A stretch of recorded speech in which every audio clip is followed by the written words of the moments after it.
Welcome to Old Path and our Thursday study through the New Testament. We're currently in the book of Revelation, and we are at the 6th chapter. We've been in the 6th chapter for a little bit of time, and we hadn't even started the seals, but this is definitely one of those kind of books that you don't rush through, and especially when it comes to this chapter and the things that are kind of set forward in it, and kind of what is put in motion in this chapter. So we get to the first of the seals today, and we're going to just deal with that particular first seal because it's unique in what it presents, and really I believe as we look through a couple of other passages, one Old Testament and then what Jesus had to say in one of the Gospels, I believe we're talking about the same event that's in mind here because of the similarities. And there is a personage that is mentioned in the first seal, and we'll take a look at a couple of the views that there are as to who this is. And is it an actual literal singular person, or is there some other view of it? So we'll go ahead and take a look at that, and looking kind of just at the first one, because what you find is a person, I believe, a singular that's mentioned here. Others see that it could be more of an entity or a group of people. Obviously, somebody would need to head it up, and I'll give you what a couple of the different options are that people have proposed. But ultimately, it is setting in motion what will be more of a governmental system, and it is intended, this system or this person really intends to kind of carry through the rest of the book and what they're going to do as far as the control of the world as we know it. So once again, there are the different views that really kind of go to the core of what this book is about, and is it really something that is still future? There are those that believe that it's mainly historical. Of course, I don't agree with that, and I've gone over that in the weeks previous.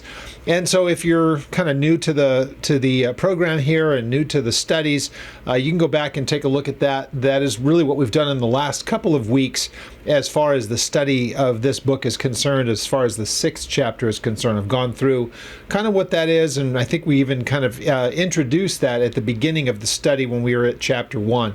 So we're into this for a while. It's something that we've been studying for a bit, and again, it's something that I don't think is wise to hurry through. There's been so much, I guess you could say controversy, or some people see it as controversy. It's more just that they find elements of it are difficult to understand, so as a result of that, they just avoid it altogether. And that's never made sense to me, that God would take time to actually have something with such detail recorded and not have us to study it. Here's the other thing that's important for us to remember, that this book itself is not kind of an island unto itself.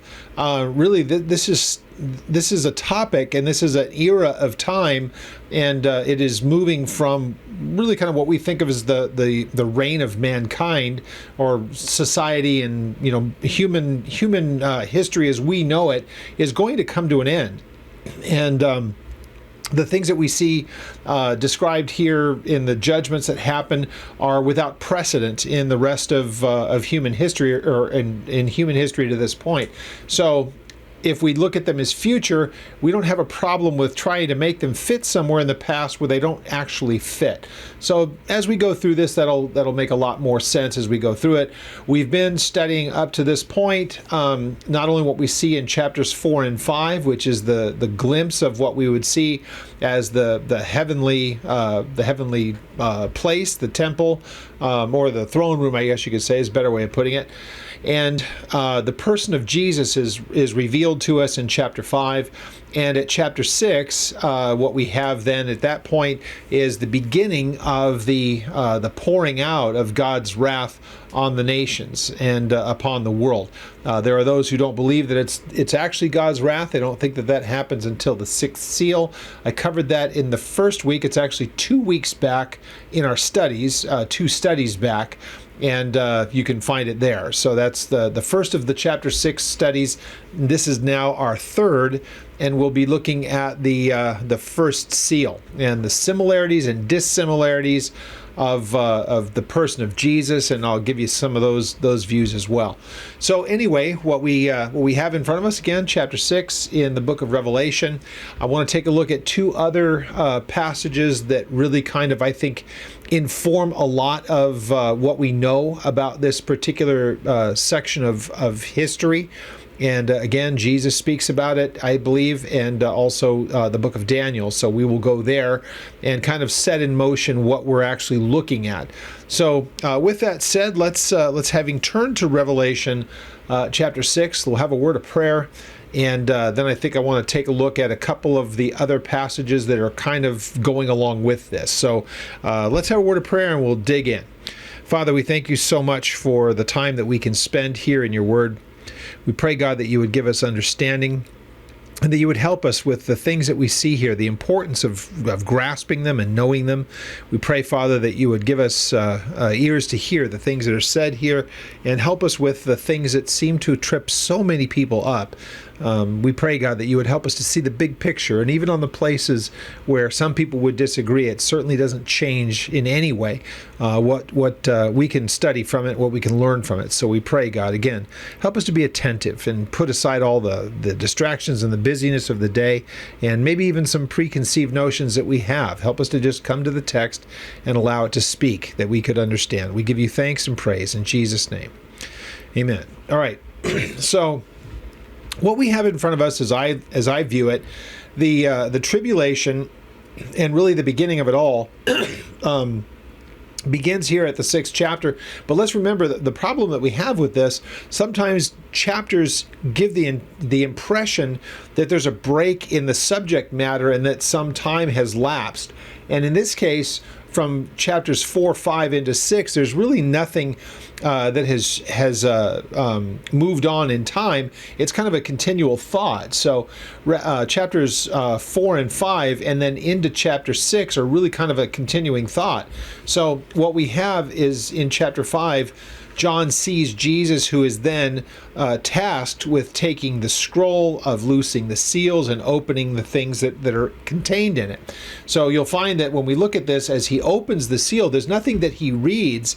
It's as the seal is opened, without anything being spoken, that particular seal is revealing its contents. So it's not even as much that he has to read it. It's actually that as the seal is broken, from everything that we see in the text, what is the intention behind that seal and what is concealed in it is then revealed as it's opened.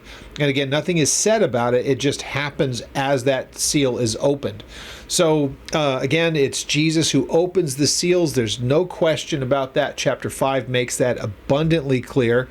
And it is why, unfortunately, some people make the mistake in this very first seal of not recognizing who this person is, or maybe even an entity or a group, an organization, if you will. So we'll go through that as we get to it. But in order for us to understand, well, why is it 7 years and how do we know that that's the case?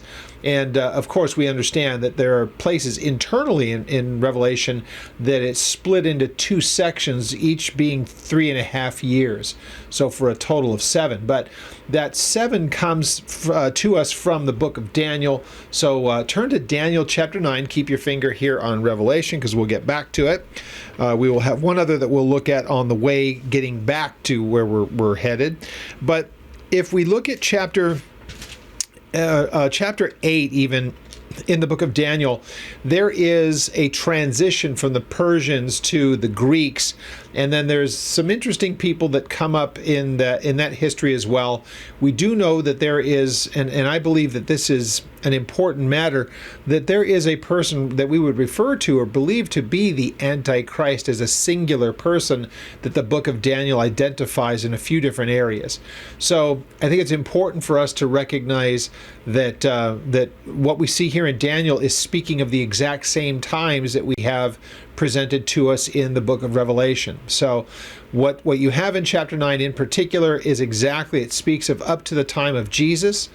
And then there's that last 7 unresolved years. And it's been 2,000 years since Jesus left us to go to heaven. We wait for him to return, not physically to the earth. I don't believe that is in any way what Paul was talking about in either 1 Thessalonians 4 or in 1 Corinthians 15, because none of those passages talk about him pouring out any kind of judgment on the earth. He doesn't interact with anybody here on earth. He doesn't actually step foot on earth, and not all eyes see him. So there's something that's different that's being described in a whole bunch of other things that I didn't even mention, but the events are clearly different characteristically. So I don't want to get into all of that. It's just way too time consuming, and I think I've already kind of covered some of that anyway. Now, what we get is a very, very famous, if you will, passage starts at the 24th verse of chapter 9, and this is where we start to understand that when we think week, because it's considered the 70th week of Daniel, or the 70 weeks. So a week, we understand it to be 7 days, but the week is more of a grouping.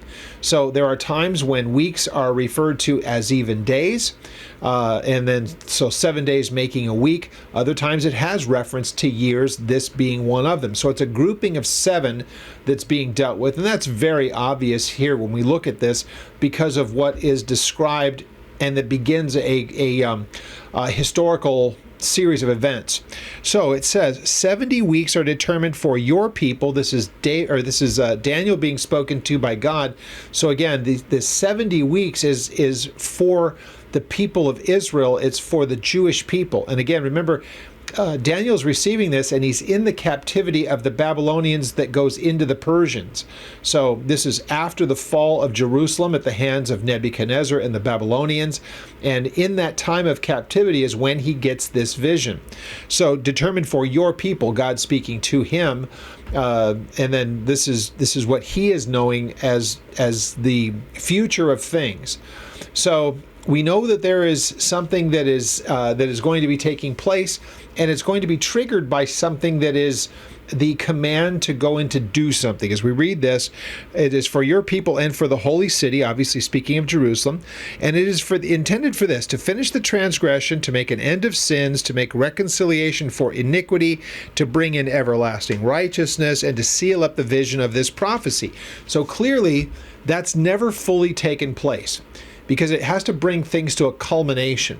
So it's going to be something that starts the process, but it gets to a point where there's still some section of it that's unresolved. Look at what it says in verse 25. Know therefore and understand, means to discern this, comprehend this, that going forth of the command to restore and build Jerusalem until Messiah the Prince, there will be 7 weeks and 62 weeks for a total of 69.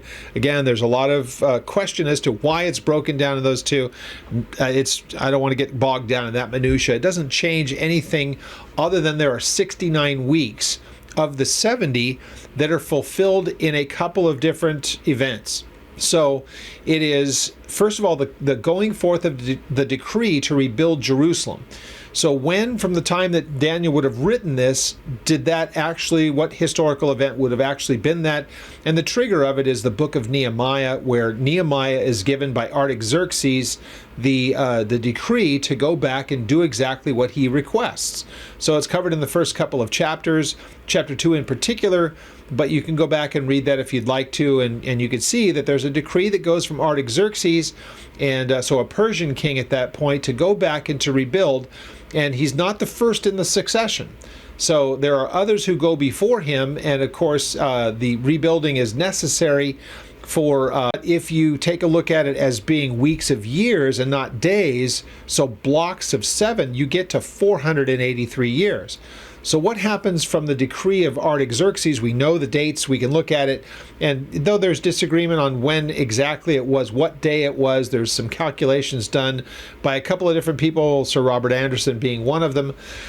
You find that when you get to 483 years, even though, like I say, some people disagree on dates because of leap years, what calendar and everything else, still the operative 483 years, what happens at the 483rd year, give or take some days, what do we have?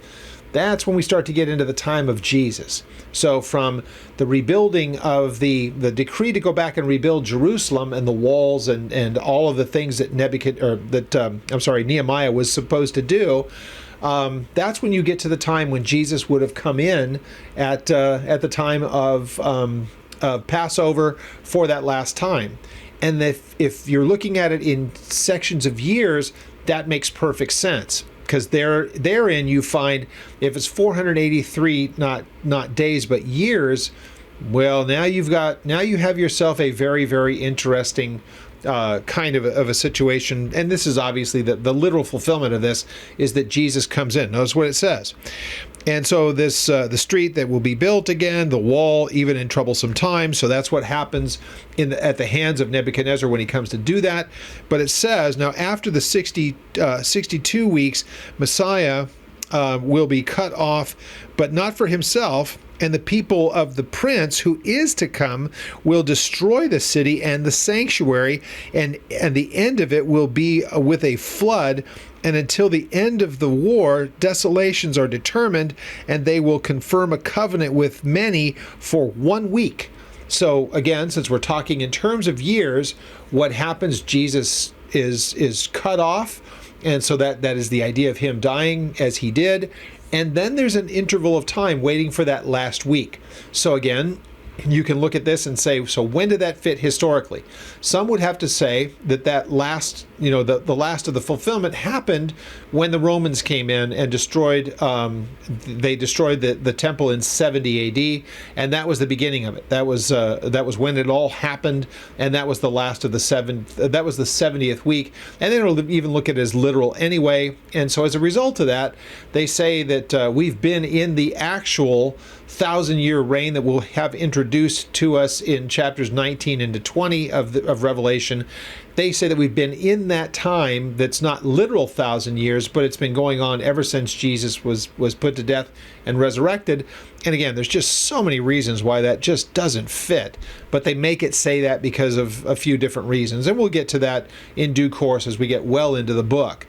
So because of that, people have misunderstood this. But if we take the view of it that it is a literal thing that happens down the road, there's a covenant that is made at some point in history, from the time that this was written, or even what Jesus says, or the book of Revelation. Something is going to change the way that everyday life on the planet is just irreparably changed. So that has not happened historically. Let's take a look back at this again. So, it tells us that this person, whoever this is, or however this takes place, there will be a confirmation of a covenant with many for 1 week, but in the middle of that week, or that middle of that 7 years, whoever this person is will bring an end to sacrifices and offering, and on the wing of abominations, there will be one who makes desolate. So the abomination of desolation. Where do we hear about that? Jesus refers to it in Matthew 24. It is referred to in not only the 11th, but the 12th chapter of Daniel. The first one in chapter 11 is looking at a man named Antiochus Epiphanes. The one that is in chapter 12 is still unresolved, and it's speaking, I believe, of the same person that's mentioned here, that's mentioned elsewhere as being the Antichrist, the one who speaks blasphemous words. So he's going to be the one who's going to do these things. Now, he's going to make a covenant with people, and again, that means that there is something that is taking place. We already know what that is because he's going to bring an end to sacrifices. So that covenant has to have something to do with a rebuilt temple. Clearly, it is not there now. So the temple that he's going to bring an end to the sacrifices, first of all, if he doesn't make a covenant for them to start it, it doesn't fit with the whole 70 AD when the Romans were there, because they had nothing to do with the building of that temple.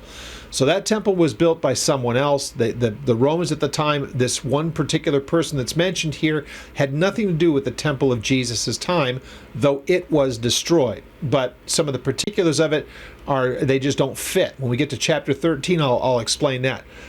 So, what we have here is, again, speaking about one unresolved block of 7 years.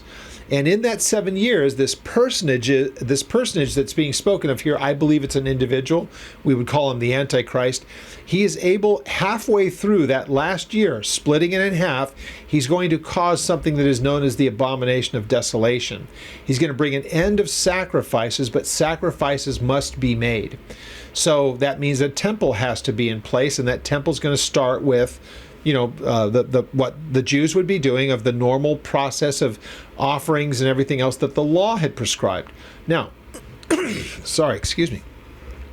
If a person could come onto the scene right here and right now and manage to work out some way where the Jews would be able to offer offerings again in Jerusalem, I believe that there's no doubt that we're talking about it being on what is known today as the Temple Mount.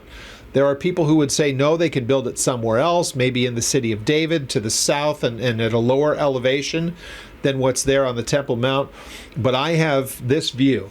I don't care if they could prove that the temple was somewhere else because of the optics of it, because of places like the Western Wall and where the Jewish people now, the Orthodox go there to pray and everything else. The symbolism of it is that they wouldn't want to go to what they would consider as an inferior location. They want to build it on the Temple Mount. I know where they want to do it. It's to the north. There's a big open plaza that's there. Again, you can take a look at aerial photographs, you'll see it.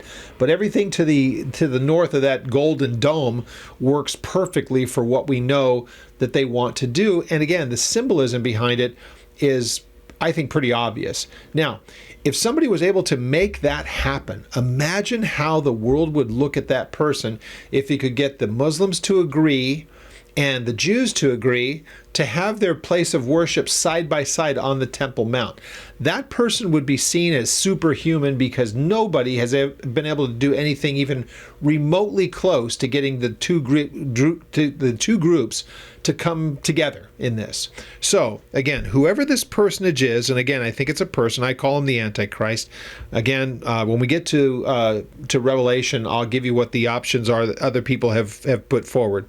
So he's going to be able to confirm, verse 27, a covenant with many for 1 week. That's 7 years. So remember, there's unresolved. Only 69 weeks were completed, and that was at the time when Jesus was put to death, leaving something unresolved. Well, in verse 27, this is when that 7 years begins to happen, and he's able to do this, and he's able to bring then an end to the sacrifices in the middle of that week, so 3.5 years in. And then on the wing of abominations, there will be one who makes desolate, even until the consummation which is determined, that is poured out on the desolate. So that's when we're starting to look at what I believe is described for us in Revelation at chapter 13. I believe it's found in Daniel. It's given further detail in chapter 12 of Daniel. I believe Jesus speaks about it as well in Matthew 24. Let's go there, and then we can make our way back over to Revelation. So in Matthew 24, we look at something that is very, of course, interesting. And it's because he's asked a question. And so they've been marveling at what they see as they're looking around the temple, right? So they see the buildings. And again, this is the temple that Herod built. And it was a marvel from everything that you can read historically. He wanted it to be kind of I guess you could say, a bit of a tribute to who he was. He was a maniac, but he was pretty impressive at what he built and the things that he was able to have constructed. So anyway, what you see there is this. From all accounts, it was larger and more impressive than anything, even Solomon's. Now, Solomon, if you talk to the rabbis who are there now, they would say that obviously the one that Solomon had built, and the information was given to David, and Solomon completed the task, but it was very much focused on the law and religious adherence. Herod was doing this more because he wanted it to be it would speak more about him than anyone else. So it was supposedly much more grand, and the measurements of it would have been much more than what Solomon would have had. But again, it was Herod. There's no way we could ever accuse this man of being a concern about the Jewish adherence to the law. So anyway, that's kind of all incidental. But think about this once again. If somebody could burst on the scene, let's just say today, with everything that we know about, especially with all the craziness that there is that's going on between Israel and Hamas down in Gaza, just think if somebody could come onto the scene with that kind of tension and real hatred that is going on to say to the Muslims, I need you to go along with this because we're going to build the temple right next to that golden dome known as the Dome of the Rock. Again, try to just piece that together in your mind and think about what it would take for that to be accomplished. And it's beyond it's beyond possibility as far as our minds think. So anyway, he's going to be able to do something just amazing. So anyway, disciples are looking around and they're just marveling at everything. And so we'll just read the very beginning of it. Let's start at chapter 24, verse 1. So Jesus went out and departed from the temple, and his disciples came to him to show him the buildings of the temple. And Jesus said to them, "Do you not see all of these things?" And so they're talking about it. He shows it to him. He says this, "Now, assuredly I say to you, not one stone will be left upon another that shall not be thrown down." So he is speaking, and again, there's kind of a dual fulfillment of this. So we know that from what we've already read in Daniel, there's also going to be some things of the plundering and the damage that will be done to all of what's spoken of in Daniel chapter 9. But here Jesus is, I believe, in these first couple of verses, is talking about what will happen at the hands of the Romans. But what he ends up describing after that looks into a much, much more future time. Now, again, all we have is what's recorded for us in this passage. Did Jesus probably have some more to say on this that he said just to them that's not recorded here? I would think so, but I can't prove it. It's just you can't prove something like that because all we have is what there is to go on. But I'm sure that what he had to say to them was something that how on earth do we possibly understand any of what you've just told us? Because he's trying to describe something to them that is so far beyond their grasp. Now, anybody who would have heard this, John being among them, we know that he was there till the end of the first century. He would have seen what happened at the hands of the Romans. So he would have seen the plundering and he would have known about what the Romans did in Jerusalem. But still, there are things that the Romans did not even begin to accomplish in 70 AD that even rivals what he says going forward after these first couple of verses. Because look at what he says. Now, as he sat on the Mount of Olives, this is where he's speaking to them. The disciples then came to him privately. He's already said that. And again, we don't, there's the question of who actually heard this. But the disciples ask for something a little bit more. Help us to understand what's being spoken of here. So as he sat on the Mount of Olives, the disciples came to him privately, away from everybody else. It gives the impression that this was said among other people, but that they came to him privately and they said, "Now tell us, when will these things be? And then what will be the sign of your coming and at the end of the age?" So that changes everything. So the end of the age, clearly, there are those people in the church that say everything that Jesus talked about, everything in Revelation, Daniel, anything speaking about end times was accomplished 2,000 years ago when the Romans destroyed everything. And all that there is that's left to be resolved, many believe, is the stuff that you see at basically chapters 19 and 20 of Revelation. But everything before then has already been accomplished.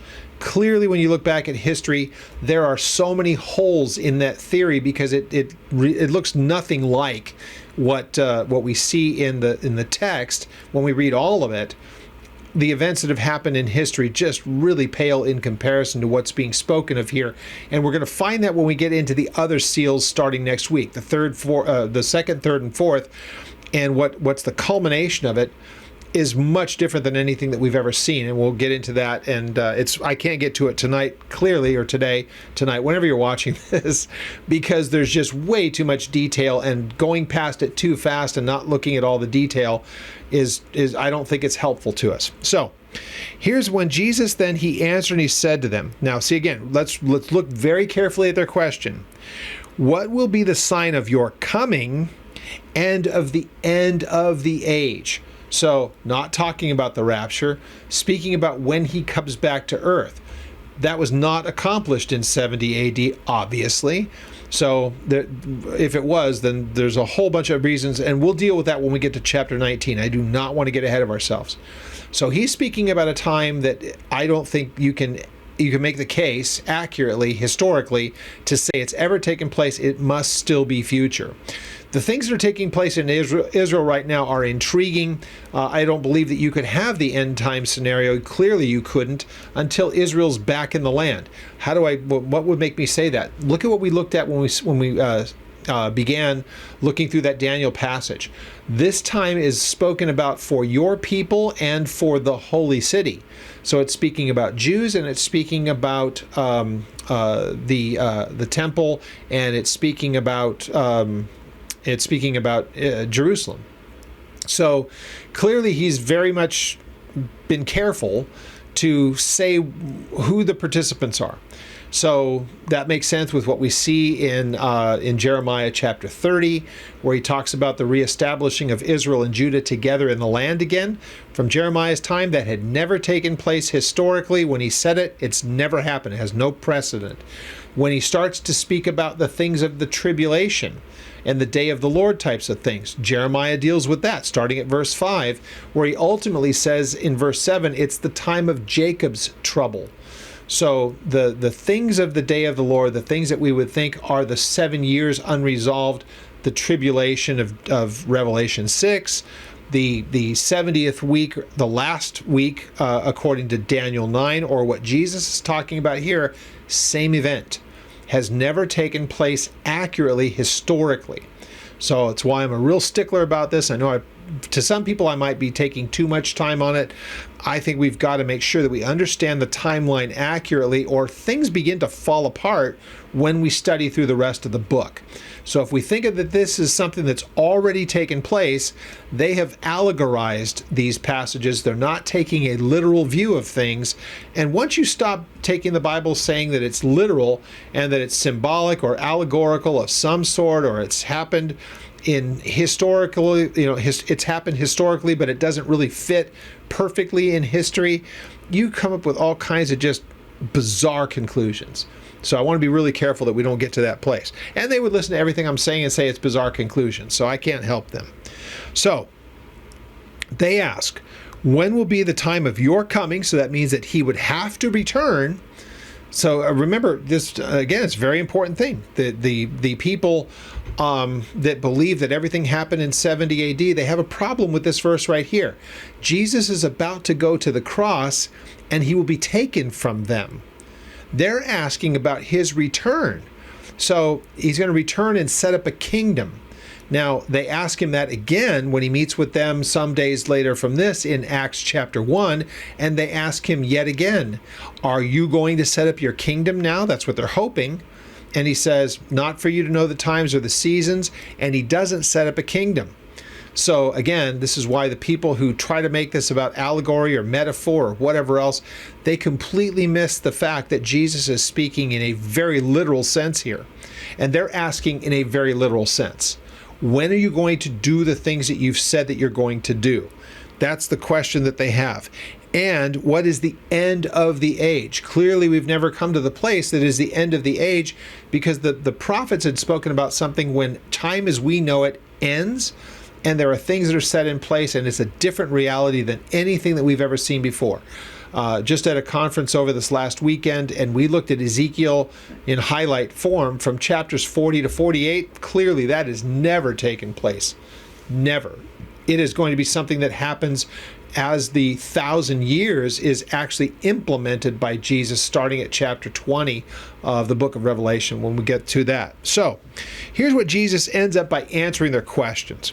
So he says, and he said to them, take heed that no one deceives you, for many will come in my name, saying, I am the Christ, and they will deceive many. Now, if we're going to take a look at the seals in chapter 6, you're going to notice what Jesus is talking about has the exact same familiar ring with what we see in the actual seals themselves.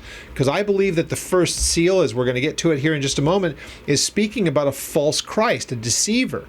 And he says, here's what you're going to see, false Christs.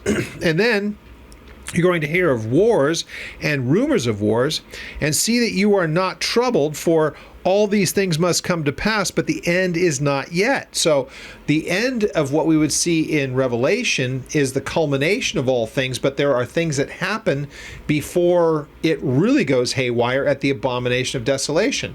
So the idea of wars and rumors of wars, as he says here in that you will hear of wars and rumors of wars.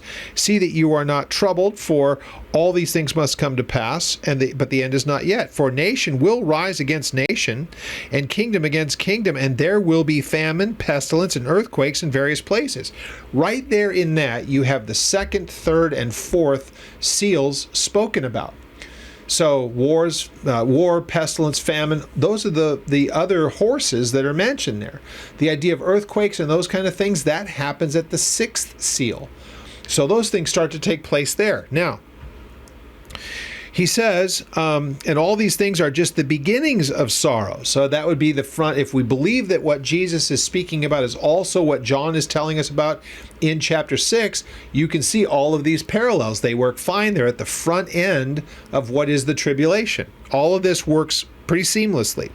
So they will deliver you up to tribulation, they will kill you, and you will be betrayed by all the nations for my name's sake. That sounds like the martyrs that we see in the fifth seal when we get to that next week. I think we'll get to the fifth seal. It might even be the week after that. But all of these things you see there, and I don't believe that the martyrs that are underneath the altar in the fifth seal are the church. But for the people who believe that there is the wrath of God versus the wrath of Satan, or the wrath of man, known as the pre-wrath position, I just believe that there are some real problems with that as well, especially because of the fifth seal. I don't want to get ahead of myself. We'll deal with that when we get there. But notice what he says. Many will be offended, betray one another, and they will hate you, or they will hate one another rather. Then many false prophets will rise up and deceive many, and you find that there will be many among them, but there are ones that are singular personages that are standing out above them all. False prophets, the Antichrist, all that stuff. These are different people, and they stand among their fellows. Because lawlessness will abound, the love of many will grow cold, but he who endures to the end, the same will be saved. Sounds like the cautions that he gave to the church. If you're going to make the mistake, the overcomers will escape these things, but those who do not remain faithful, they're going to have to go through these matters. If we believe that Jesus' words directly to people who identify as the church but clearly do not know him.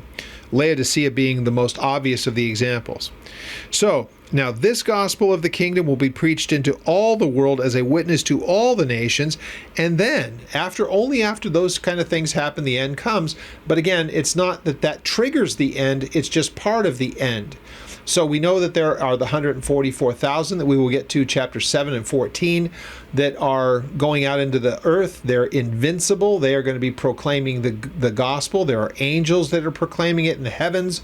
There are the two witnesses that we will get to as they're described to us.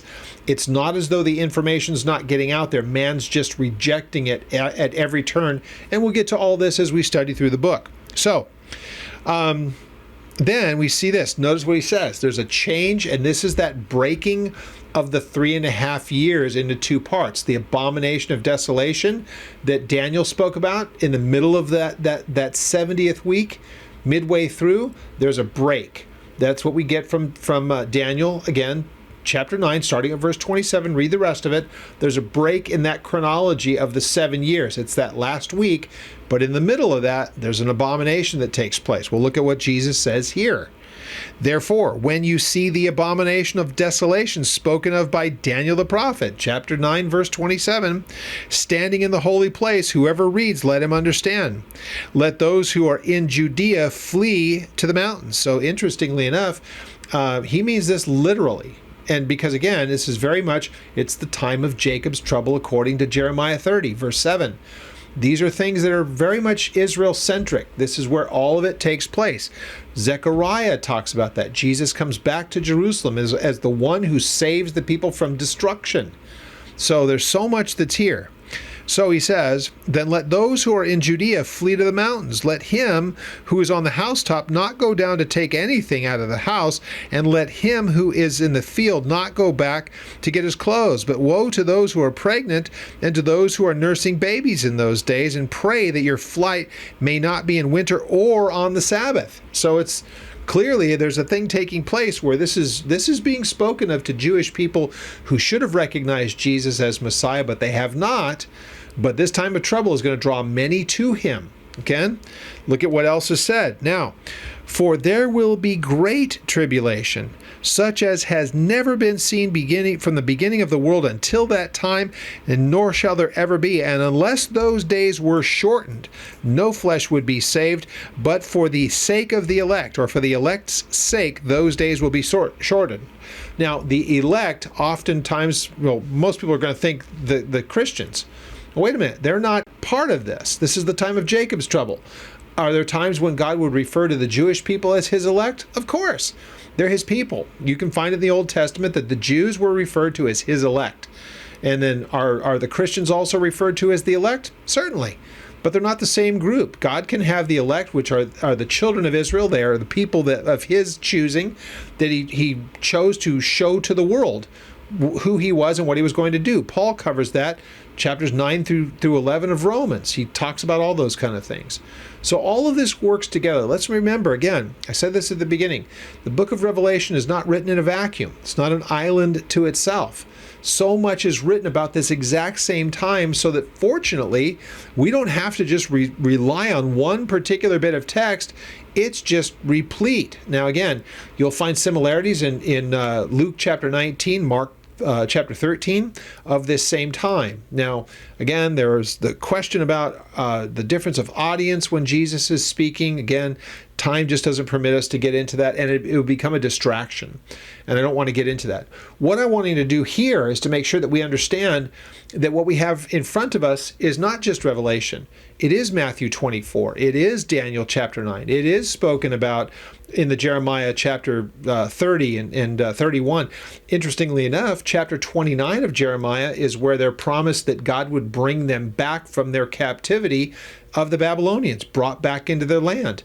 So what happened when they were brought back into their land? They were ultimately once again displaced at the hands of the Romans. So there's just, we can look at this and say, not every single one of the passages that speaks about this speaks about exactly identical, the same amount of time, but we get bits and pieces from it, and it's kind of a mosaic. Puts all the pieces together, and then we get a full picture of it. So again, there are other passages that I could show to you as well. I don't want to confuse matters, though. Jeremiah 30, great place to look. Daniel chapter 9, great place to look. Chapter 24 of Matthew, great place to look. If you want to look at the other passages in Luke 19, though, the question is, who's being spoken of? Is it speaking about future times, or is that more looking, because of the audience, is that more looking at the destruction of the temple more specifically? Mark in chapter 13 is probably looking more like what Matthew is describing in chapter 24. So with all of that, again, I don't want to get too bogged down in the minutia of it. So once again, verse 23 of Matthew 24, and if anyone says to you, look, here he is, or here is the Christ, or there, don't believe it, because false Christs and false prophets will rise and show great signs and wonders and deceive, if possible, even the elect. And see, I have told you of these things. Again, not speaking about the church. It's not the church time. It's the time of Jacob's trouble. So again, this idea of the signs and wonders, it shouldn't be any surprise that signs and wonders can happen even by the Antichrist. 2 Thessalonians chapter 2 tells us that verse 10 about the Antichrist being able to do all kinds of signs and lying wonders to those who did not have a love for the truth. So the deception of the Antichrist will be, obviously very well presented. So let's take a look at the first seal, Revelation chapter 6, verses 1 and 2. And we really only have time to handle this tonight. And I think it's important because even the seals and the riders of the horses, if you will, that only covers the first 4 seals. Those are represented by riders on horses. And the first one is presented to us in verses 1 and 2. We'll leave the other 3 for next week and probably just leave it at that. And then we'll get into the 5th and the 6th seal. And then, we'll see where we go from there. But suffice to say, what we have at the beginning and the revealing of this person riding the white horse has been somewhat confusing to people, but it really shouldn't be. Here's why I say that. Let's look at chapter 6, verse 1 and 2. We'll read it all as one piece. Now, I saw when the Lamb opened one of the seals, and I heard one of the 4 living creatures, that's the ones that we saw introduced in chapter 4, And they said, with a voice like thunder, come and see. Now, this voice like thunder, it was understandable because we're told what it says, come and see. Now, let me get this out of the way. Come and see, you'll find that in the Textus Receptus, where I get here the New King James or King James. Other translations that are taken from other manuscripts just say come. And that's given, rather than see, come and see, as we have in our, if you're reading New King James or King James, come and see is found in those. Other translations, what you're reading, if yours just says come, you're reading from a different manuscript that gave rise to our modern translation. But here's what they believe will change. Well, it does actually change what this might be saying. If the living creature is saying, come and let us, come and see, take a look at what you're going to look at, that's fine. If it's just come, some would say that this is the living creature that's calling forth after the opening of the seal, that he's calling forth this writer, and that would be repeated in those first four of the seals. Again, since I don't have that type of transcript or manuscript and translation, I'm looking at the one that I, of course, favor anyway. And so I believe that John is being told, come here and look at what you're going to look at. Here's something that you need to see. So it was like a voice of thunder, and that's the only time he's going to hear it, describe it as thunderous. And the thunder doesn't have to be anything other than it's just the sound. It's gripping. It's just so loud. So it's like thunder. And he says, now look, and I looked, and here's what I beheld. First of all, a white horse, and here's the characteristics. The one who sat on him had a bow, and a crown was given to him, and he went out conquering and to conquer. Interesting. Now, this is the first of the seals, and this is, again, one of the reasons why I will never accept the idea that there is the wrath of Satan or the wrath of man as opposed to the wrath of God, that pre-wrath position that we hear about. I covered it, I think, in the first of the chapter 6, but it's in the last couple of weeks. I think it was actually the first of the studies in the chapter 6. So go back a couple of studies and you'll find it. But the view that they have is that what you find in the sixth seal is it talks about save us from the wrath of the Lamb, the wrath of God and the Lamb who sits upon the throne. So they say that because that's what's being spoken by the people, that it becomes then the wrath of God that happens at that point. When we get to it, I'll explain yet again why I think that that's not accurate. But here we have presented to us the Jesus who is opening the seals. So he's actively doing something, and he's in the throne room in heaven. He's not here on earth. And since he's the one who opens these seals, and they don't happen without him, to call it the wrath of man or the wrath of Satan when it's Jesus opening the seals, again, that and a number of other reasons just doesn't make any sense to me. So I believe that all of what this is from the beginning of the first seal, and let's remember, when you go through the seals 1 through 7, it's actually 6 that we get a description, and it's the seventh seal that begins the next in the sequence of events. We went over this last study. Then it starts the trumpets. At the last trumpet, it is the one that opens up the bowls or the vials, the last of the judgments. So there's angels that sound the trumpets, and it's not like here we have in the first 4. By the time we get to the bowls, it's not riders. I just don't want to get too far. Gosh, I feel like I'm taking too much looking forward, so I'm going to try to bring myself back down to just where we are. What we have are just, in the first part of this, seals. Jesus is the one who's opening them, and as soon as that seal is open, something begins to take place without him making a command. It begins to take place. It begins to happen. So here's the characteristics of him. He's on a white horse. He who sat on him had a bow, and a crown was given to him, and he went out conquering and to conquer. Now, what it doesn't tell us is that he's the one who is leading this, but that he is the one who comes as the one who subdues or conquers. So it doesn't mean that he's the one making war. That seems to be something else. He seems more like a person who is there for peace, and I think we have a little glimpse of that. Now, there are people who would say this is Jesus because of the white horse, and they take a look at chapter 19 because Jesus is there also on a white horse. Why I do not ever, I couldn't possibly believe that this is speaking of Jesus. One, because he's in heaven and he's the one opening the seal. So he's not opening a seal to send himself, only to run back to open the next seal. The whole thing is just kind of preposterous. You'll notice what he has here in his hand is a bow. It's the only place where this is used in the New Testament. And this bow that's being spoken of here is something that if it is the actual thing that we would think as a bow, it's a person that goes conquering would have, if you will, something, an implement of war, but there's no mention of any kind of arrows. And this has been pointed out by people who have the same view that I have, that it's literal, the book of Revelation, and it is still future.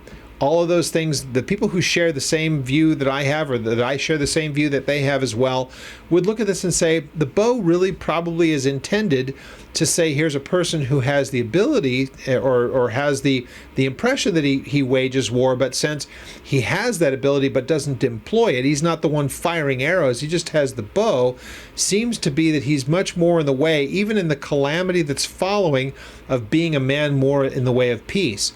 So he rides the white horse. This gives him that idea of conquering. Though he has the ability to do so, it's not through the sense of war. And there is something that is a crown that is on his head. Now compare chapter 19, where Jesus comes back on his. He's going to engage, and he is going to actively be a participant in a war. He uses a sword, and he destroys his enemies in a moment. None of that is the same that's here, and it tells us that the crowns that he wears, multiples, are what are known as diadem. And the diadem are the more of the royal kind of a thing. Usually that's the way that it's used. Here, this person that's on this white horse is wearing a Stephanos. And the Stephanos is the one of the conqueror. It's the one of the overcomer, the one who has, endured and won in the sense of competition. It's what they would have given to the victor in Roman games. Paul talks about the crown that is laid up for him. It's the one of the victor, and in that case, again, Stephanos, not diadem. So the personages, what they represent, what they have with them, are two entirely different things. So again, if this person has that impression that he is seemingly like a conquering king and all the rest, if we're thinking of him as being the Antichrist, he's going to present himself to be something that he is genuinely not. He may have a lot of the same characteristics, or so it would seem. He's able to make peace. He's able to do things that no one else could do.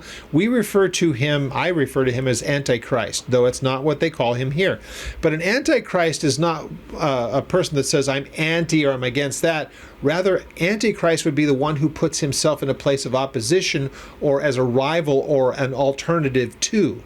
So the Antichrist, that he's against the genuine Jesus, the Messiah Christ, he's the person who stands as opposition or as a rival to him. And so different kind of an understanding. Now, again, there are people who would look at this person on the white horse, and since it doesn't have to be seen by them as literal, this could be actually a more of an organization or an entity. Of course, there would be, the leaders of such a place.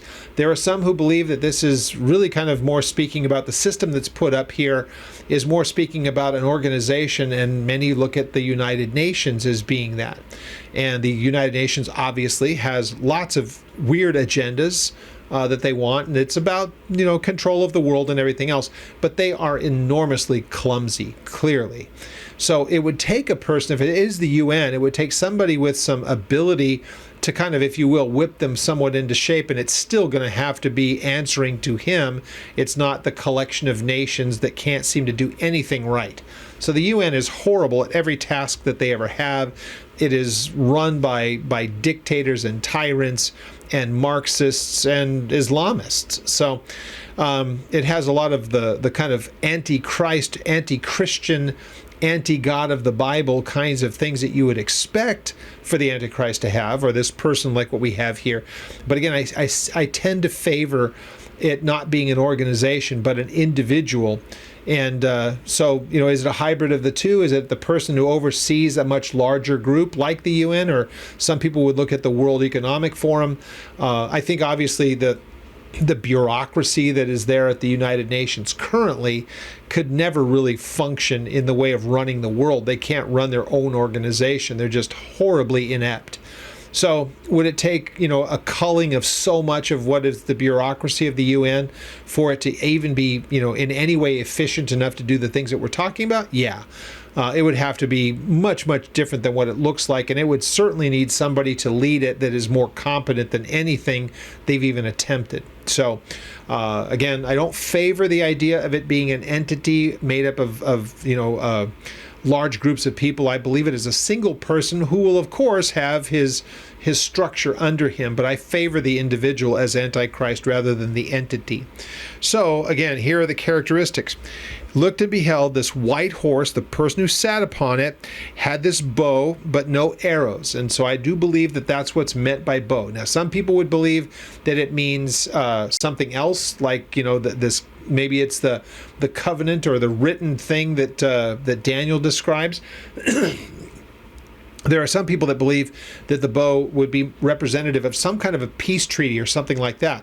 And if that's the case, the closest that we've been, he ratifies that. Daniel talks about the ratification of it. He's able to effect, if you will, some kind of a treaty or some kind of an agreement. And I do know that in the last 10 years, actually it was during the Trump administration, right before we moved here, so it would have been early 2020, was when they first rolled out what we know as the Abraham Accords. And they're completely different about trying to get Israelis and Palestinians, quote unquote, that term, trying to get peace between them. And the Abraham Accords was different than anything I'd ever seen, because it wasn't land for peace. If you just give them this land, you can have peace. They've tried that so many times. The mess that we have in Gaza currently is because land for peace is always a failure. But this was done much more as a business proposition. And so it was thrown out there. Of course, it still has so many flaws, and it would take somebody to implement it. It is clearly not the actual thing, but the principle behind it and what it proposed to do as a business proposition makes a lot more sense than land for peace. So anyway, again, all is speculation. There's no way we can prove any of that. So this bow, again, I don't find, of all the possibilities, I find it that a person who would have the ability to make war but doesn't actually use the arrows that could be there, they're not even present. It's a person who comes in as a person who's going forth to conquer. He would be, worshipped, if you will, as a conqueror, but one who didn't have to fire a shot. So, and until he doesn't need to anymore, he's going to seem to be a peaceable person. Again, it tells us that he had this crown, which gives him that impression. It was given to him, it was granted to him to have that. He didn't take it to himself. Of course, God allows all of these kind of things, but he's going to have this persona about him that he's a conqueror. He's one who has overcome. He's won, if you will. So he gives that impression, and then it says he went out conquering and to conquer. So very, very different from what we see as far as Jesus is concerned and the description of him in chapter 19. Go ahead and look at him if you want to see the parallels. But you'll notice from this point on, he's not the one that we see of the other horses, because they're separate. They're different. They come afterwards. The creature is told to see. There are some that would believe that it's the Antichrist who sends them out. It's the rider of the first horse who sends the other horses out. We'll take a look at that as we get to it next week, and we go through the next three for sure. We'll just see how time permits next week when we go through the second, third, and fourth. And if we have time, we'll get into the other ones. I might just want to leave them as their own because they're different. They're not horses. The fifth and sixth are not because a horse rides out. They're separate. They're information. They're still seals nonetheless, but they're not horses that go out having a rider who does these things: famine, pestilence, war, death. So it's, those are obviously very, very interesting. But the first one that is brought to us is a false Christ. and one who gives the impression of being the Christ, but he's clearly not, and he has much different motives. Again, we're going to find him revealed further. I believe that the person that we're talking about is revealed to us chapters 12 into 13 of Revelation. But then there's other things that go on, and I believe he exploits all of those things to really draw power to himself. So we're introduced to him here. We're going to see the things that he does much later, but for now, we're going to start to transition into the things that begin to happen upon the earth. That is that tribulation that Jesus speaks about, looking forward to the time when that 3.5 years is ended and it's the abomination of desolation, and everything changes at that point. So we'll stop here. We'll pick up at verse 3 next week, and the second and third and fourth of the horses and the horsemen that are riding and what follows them. So we'll pick that up next week. If you have any questions on anything that I've covered here tonight, whenever you're watching this, please contact me through the ministry's website, which is oldpaththeology.net. And there's a little drop-down menu in the Contact Us, and that's the email. You can reach me there, and I'm always happy to correspond with anybody who sends an email. Again, if you want clarification on anything, that's fine. Comment section is open in our YouTube. You can ask questions there as well if you'd like to. But until next week, we pick up at the second and third and fourth seals. Until then, I pray that your time spent in His Word is fruitful and useful, and that you grow in the grace and knowledge of the Lord Jesus Christ.